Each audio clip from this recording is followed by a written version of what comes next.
اب آپ دیکھیں آج کل ایسا بریلوی اور اہل حدیث کا ایسا اتفاق ہوا ہے، بریلویوں کے کلپس کے اندر اہل حدیثوں کے کلپ کے اندر بریلویوں کے علماء کے تھمبنیلز میں تصویریں لگی ہوئی ہیں، پروموٹ کرنے کے لیے، خلاف نہیں۔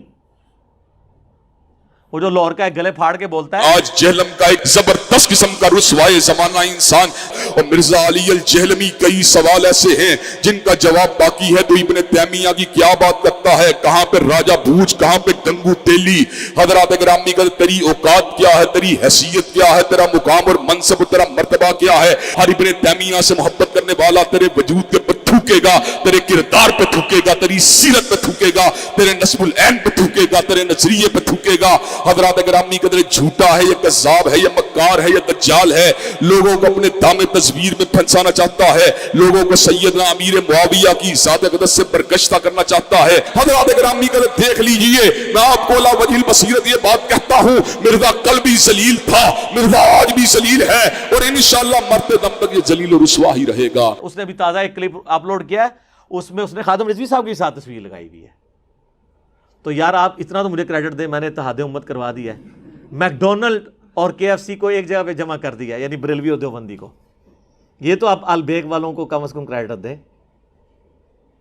اور سارے اپنا کام چھوڑ کے نا ادھر، ان کو یہ پتہ چل گیا کہ بھائی اے نا اسلامک اسٹیٹ، اے مسلمز دی امپائر کھڑی ہو رہی ہے، بھائی رومن امپائر تے پرشین امپائر گئی، اور پریکٹیکلی جا چکی اللہ کے فضل سے، ٹھیک ہے نا۔ ہمیں وہ لوگ بھائی جیسے شریف بھائی مشورے دیتے تھے، جناب آپ جا کے نا وہ ایک کراچی میں پروگرام کریں، ایک لاہور میں کریں۔ میں کہا نہیں بھائی، اسی طرح وہ کہتا نا یہ اپنی بل سے باہر نہیں نکلتا، میں نہیں پائی نکلنا اپنے بل تو باہر۔ بخاری مسلم کی حدیث ہے، قرب قیامت میں ایمان مدینے میں ایسا لوٹ آئے گا جیسے سانپ اپنی حفاظت کے لیے بل میں لوٹ آتا ہے۔ حضور نے ایمان کو بل میں لوٹنے سے تشبیہ دی ہے۔ وہ بعض عیسائیوں نے اس کا مذاق بھی اڑایا کہ بھی تمہارا نبی ایمان کو سانپ کے ساتھ تشبیہ دے کے، کہ نہیں، سانپ کی اس عمل سے تشبیہ دی ہے، سانپ کے ساتھ نہیں، کہ سانپ اپنے آپ کو ایک پروٹیکٹڈ فیل کرتا ہے اپنے بل میں، اس طرح ایمان جس نے بچانا ہوگا نا تو اس کے لیے بل قرب قیامت میں مکہ مدینہ ہوگا۔ تو ہماری یہ جو دار ارقم ہے نا اکیڈمی، دار ارقم ہم اس لیے کہتے ہیں کہ یہ لوگ نبی علیہ السلام کو مکہ شریف نہیں جانے دیتے تھے، انہی کے باوجدات ہیں نا، تو یہ ہمیں مسجدوں میں نہیں جانے دیتے، ہم نے اپنا دار ارقم کھول لیا۔ نبی علیہ السلام بھی دار ارقم میں تبلیغ کرتے تھے۔ تو یہ دار ارقم جو ہے نا، یہ بیسیکلی آپ اسے اصحاب کہف کا غار کہہ لیں، جسے ہم ولید بھائی کہتے ہیں، یا کچھ بھی کہہ لیں، ہم اپنا ایمان بچا کے ادھر بیٹھے ہوئے، ٹھیک ہے جی۔ تو یہ اسامہ بھائی ہمیں مشورے دیتے تھے کہ جناب آپ لاہور میں کریں، میں نے کہا نہ بھائی نہ، ضرورت ہی نہیں ہے، چپ کر کے کھڈ میں بیٹھو، اور لاہور میں کسی حال میں نہیں، لاہور میں جتنے ان کے فرقوں کے لوگ آباد ہیں، ان کے گھروں میں، ان کی بیٹھکوں میں گھس کے، ان کے بچوں کے موبائلوں میں چلے جاؤ، جب وہ اکیلے بیٹھ کے چھپ کر کے ہماری ویڈیوز دیکھ رہے ہوں، ان کے ابا جی کو پتہ بھی نہ ہو۔ یہ کمال ہے، یا لاہور میں الحمرا حال میں لیکچر ڈیلیور کرنا اور اس کی ایک ویڈیو بنا لینا، بعد میں کسی کو پتہ بھی نہیں ہو وہاں پہ ہوا ہو۔ تو اللہ کا فضل ہے کہ یہ پلیٹ فارم دعوت حق، اس کی جو دعوت حق کی طاقت، میں نہیں کہتا ہماری طاقت ہے، وہ اسی پہ ہے کہ ہم نے لوگوں کو کتابوں سے جوڑا ہے، اور ہم ان بابوں کو مانتے ہیں جو کتابوں کو مانتے ہیں۔ جو بابے کتابوں کو نہیں مانتے، واللہ انہوں نے تو عزت یہ ویل کی تھی اسی بنیاد پہ۔ آپ کسی بزرگ کی، عالم دین کی عزت کیوں کرتے ہیں؟ کہ یار اس کو قرآن حدیث کا علم ہے، اور اگر وہ قرآن حدیث کا دشمن ہو، نہ خود پڑھے نہ کسی کو پڑھنے دے، اور الٹا کہے کہ جو ڈائریکٹ پڑھے گا گمراہ ہو جائے گا، وہ عزت کے قابل رہ جائے گا؟ مجھے لوگ اکثر کہتے ہیں جناب جن بزرگوں کے ذریعے آپ تک یہ قرآن و حدیث پہنچے، آپ ان کا احترام نہیں کرتے۔ سر میں کرتا ہوں، میں ان بزرگان دین کا بھی احترام کرتا ہوں، میں ان انگریزوں کا بھی احترام کرتا ہوں جن کے پرنٹنگ پریس پہ اتنی کلرڈ بک دارالاسلام نے چھاپی ہے، اگرچہ میں ان انگریزوں کو رحمت اللہ علیہ نہیں کہہ سکتا کیونکہ وہ کفر پہ مرے ہیں۔ آپ کو اس لیے نہیں کہہ سکتا کہ آپ کے بزرگوں میں اکثر گستاخانہ عبارتیں ہیں۔ تو صرف بزرگوں کا نام نہ لیں کہ کتابیں انہوں نے بچائی ہیں، نہ، آپ کے بزرگوں پہ ہوتا تو 8-10 ہی بخاری کے نسخے ہوتے۔ یہ تو انگریز کا کمال ہے، اس نے پرنٹنگ پریس آپ کو دی ہے تو آج گھر گھر میں بخاری موجود ہے۔ یہ انگریز کا کمال ہے کہ یوٹیوب دی ہے، اور جناب اپلیکیشنز اسلام 360 یا مکتبۃ شاملہ بنے ہیں، ایزی قرآن و حدیث بنے ہیں۔ اس میں آپ کے بزرگ کا کیا کمال ہے؟ وہ تو ایک گھڑی نہیں بنا سکے جس میں آپ نماز کا ٹائم سیٹ کر سکیں۔ تو اب آپ اس طرح کریں، انگریزوں کی عزت کرنا شروع کر دیں، ان کے آگے اونچا سانس لینا چھوڑ دیں، ان کا احترام شروع کر دیں، کیونکہ انہوں نے دین آپ تک پہنچایا نا، کنٹریبیوشن ہے۔ تو کیا کہیں گے؟ نہیں یار، جب ان کے عقیدے کتابوں کے مطابق نہیں، بے شک انہوں نے خدمت کی ہے، تو یہ تو آپ کو کہہ رہے ہیں۔ اور اگر آپ کے قرآن و حدیث سے ثبوت تو سن لیں، بخاری مسلم دونوں میں حدیث ہے، نبی علیہ السلام نے فرمایا اللہ تعالیٰ فاسق سے بھی دین کا کام لے سکتا ہے. وہ کہتے ہیں نہیں محمد بن قاسم اگر آل امیہ سے تھا تو اسلام پھر کیسے یہاں پہنچا ہوگا. اگر اس نے، میں کہتا ہوں جی اگر وہ اسلام لے کے بھی آئے تو اس سے اس کی غلط چیزیں غلط ہی رہیں گی. حجاج ابن یوسف نے اگر کوئی اچھا کام کیا ہے، عبد الملک بن مروان نے قبۃ الصخرہ ڈوم آف دا راک یروشلم میں بنوایا ہے، تو ہزاروں صحابہ کو بھی تو قتل کروایا ہے انکلوڈنگ عبداللہ ابن زبیر. تو آپ وہ کام اپنی جگہ، برائی اپنی جگہ. اللہ فاسق سے بھی دین کا کام لے سکتا ہے. اور ان کی مت تو ویسے ہی ختم ہو گئی ہے.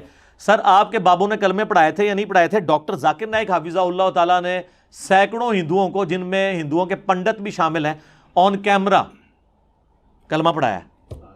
تو یہ ہزاروں جو لوگ مسلمان ہوئے ہیں ڈاکٹر ذاکر نائک کے ہاتھ پہ، تو کیا بریلویوں نے ڈاکٹر ذاکر نائک کو جو ہے وہ مان لیا ہے شیخ الہند، غوث وقت؟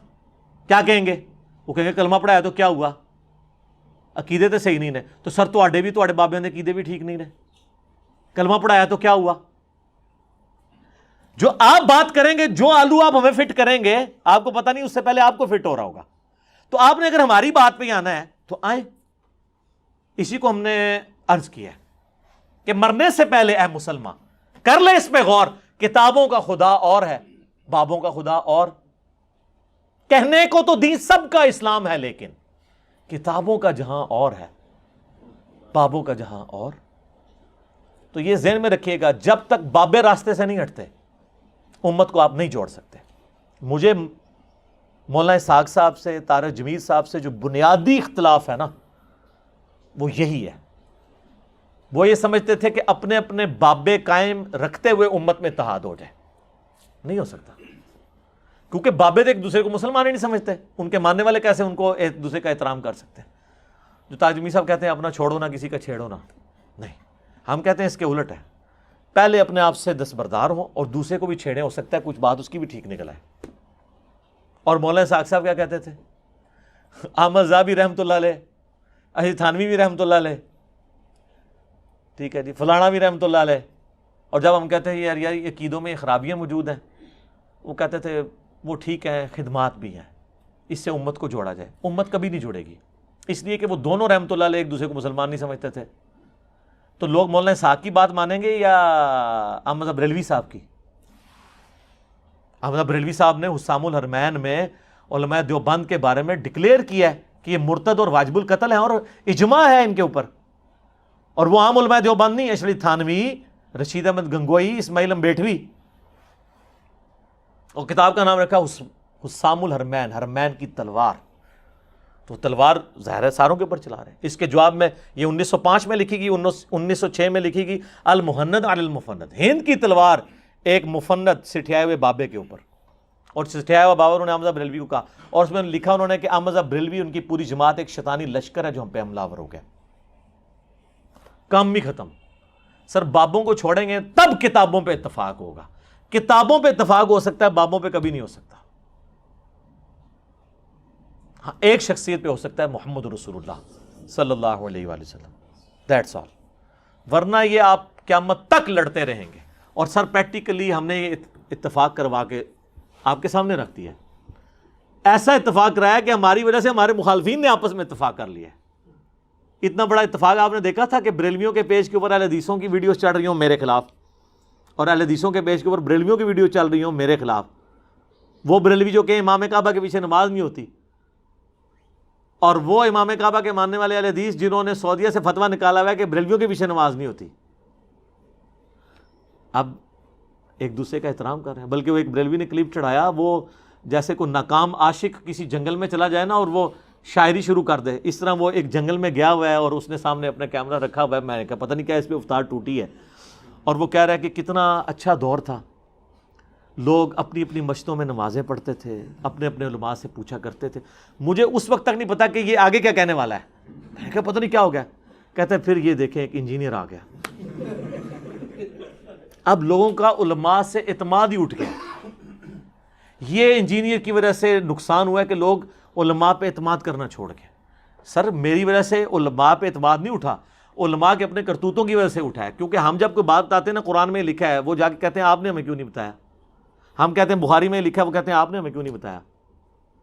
اب اہل حدیث کی عوام ان کے علماء پہ فٹ ہوئی کہ آپ ہمیں بچپن سے اتنی دور کی کتاب کی حدیث ہمیں بتاتے رہے، حاکم کی، کتب ستہ میں تو نہیں آتی نا، الموطا امام مالک میں اس کی روایت موجود ہے لیکن وہ بھی مرسل ہے، 2 واسطے چھوٹے میں، حاکم سے لے کے آتے ہیں، کتاب و سنت 2 چیزیں چھوڑ کے جا رہا ہوں۔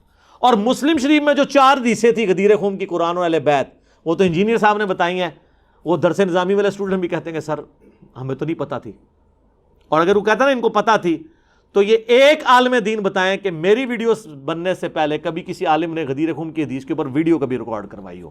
اب تو لوگ کروا رہے ہیں، اب تو وہ لال رومال والا بھی مولا علی کہتا ہے۔ جی بالکل صحیح حدیث ہے، نبی صلی اللہ علیہ وسلم نے فرمایا جس کا میں مولا اس کا علی مولا، تو ہم سیدنا علی کو مولا مانتے ہیں۔ مولا سے مراد دوست، یہاں مولا سے مراد محبت، کہ جو رسول اللہ صلی اللہ علیہ وسلم سے محبت کرتا ہے اسے لازم ہے وہ مولا علی سے محبت کرے۔ سیدنا علی سے محبت کرتے ہیں، ان کو مولا مانتے ہیں، مولا بمعنی دوست مانتے ہیں۔ ٹھیک ہے، اب اس کو نہیں، اب پتہ چلا ہے کہ مولا کا معنی جو ہے وہ آقا بھی اور جگری یار بھی ہوتا ہے، صرف مشکل کشا نہیں ہوتا۔ تو صرف انجینئر صاحب کو مان لینا آپ، جو 800 سال میں ایک دفعہ آتا ہے، لیکن ہم یہ نہیں کلیم کرتے۔ ان میں کوئی آیا ہوتا تو انہوں نے فوراً مان لینا تھا، اور منیو بھی نا، میں مذاق دے طور سے کہہ رہے پاویں میں نہ اسی واسطے نہیں لیا، ورنہ انہوں نے کٹ لینا سی بچوں، جو بھی کہہ سکتے ہیں۔ ٹھیک ہے، تو یہ مانے کہ آپ کے اندر یہ خرابیاں تھیں، ہم نے ہائی لائٹ کی ہیں۔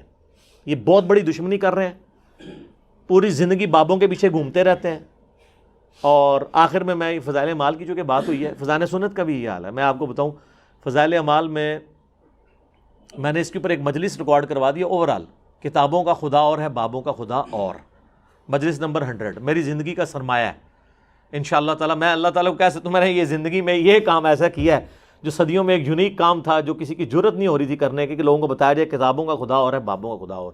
اس میں میں نے جو شروع کا 1 گھنٹہ مقدمہ پیش کیا، اس میں میں نے پیش کیا تھا فضائل اعمال میں لکھا ہوا ہے، فضائل ذکر والے چیپٹر کے، فضائل قرآن والے چیپٹر میں، قرآن کے پڑھنے کی جو تلاوت کے فضائل ہیں، کہ ایک رات احمد بن حنبل کو خواب میں اللہ تعالیٰ کی زیارت ہوئی۔ کہانی کا سٹارٹ ہی بلنڈر سے ہو رہا ہے۔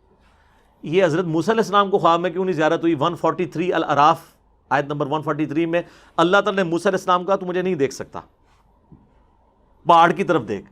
ادھر اگر موسیٰ علیہ السلام کو اللہ تعالیٰ کہتا ہے کہ میں نے احمد بن حنبل کو بعد میں زیارت کرانی ہے، خواب والا پیکج منظور ہے، انہوں نے کہنا سے بالکل یا اللہ، جڑا پیکج موسیٰ علیہ السلام کو آفر نہیں ہوا ہے، احمد بن حنبل کہانی۔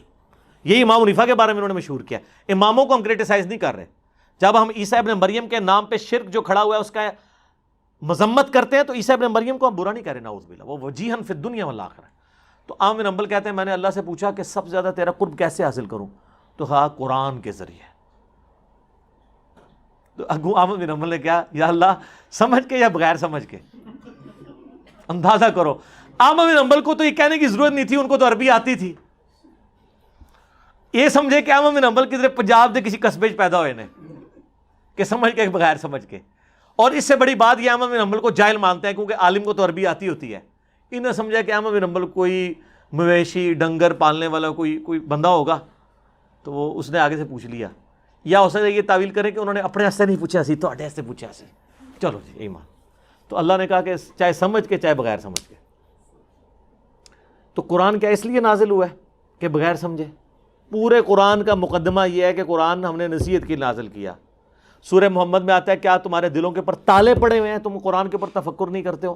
سورہ صاد کے اندر آئی ہم نے کتاب اس لیے نازل کی کہ تاکہ اس کی آیات پر غور کیا جائے اور عقل مند لوگ اس سے نصیحت حاصل کریں۔ فی البدی بے شمار آیات ہیں، میں نے اس پہ پورا ریسرچ پیپر لکھا ہے، امام الانبیاء کی دعوت قرآن، ریسرچ پیپر نمبر 4، کہ قرآن تو اس لیے نازل ہی نہیں ہوا تھا کہ اس سے مردے بخشوائے جائیں، یہ تو قرآن تعلیم کے لیے نازل ہوا تھا۔ تو کتنے غیر محسوس طریقے سے انہوں نے قرآن کی نفرت آپ کے دلوں میں ڈالی ہے۔ تو ان علماء نے تو دین کی حفاظت کرنی تھی، لیکن الٹا یہ خود دین کے دشمن بنے۔ ابھی میں نے اور بہت کچھ باتیں کرنی ہیں لیکن ضرورت نہیں ہے۔ میں نے پچھلے دنوں ایک ویڈیو ریکارڈ کروا دی ہے علماء کے فضائل کے اوپر، علماء سو کے، بلعم بن باعورہ والی۔ آیا چاس آیا ویڈیو دیکھ کے؟ ایک ایک حوالہ ڈسپلے کرایا ہے سائڈ پہ، تو وہ میری ویڈیو دیکھ لیں۔ باقی جتنی میں نے باتیں کرنی ہے نا وہ ان 35 منٹس کے اندر میں نے کی ہوئی ہیں، ورنہ یہ 35 منٹ اور کلپ آگے چلا جائے گا۔ ٹھیک ہو گیا؟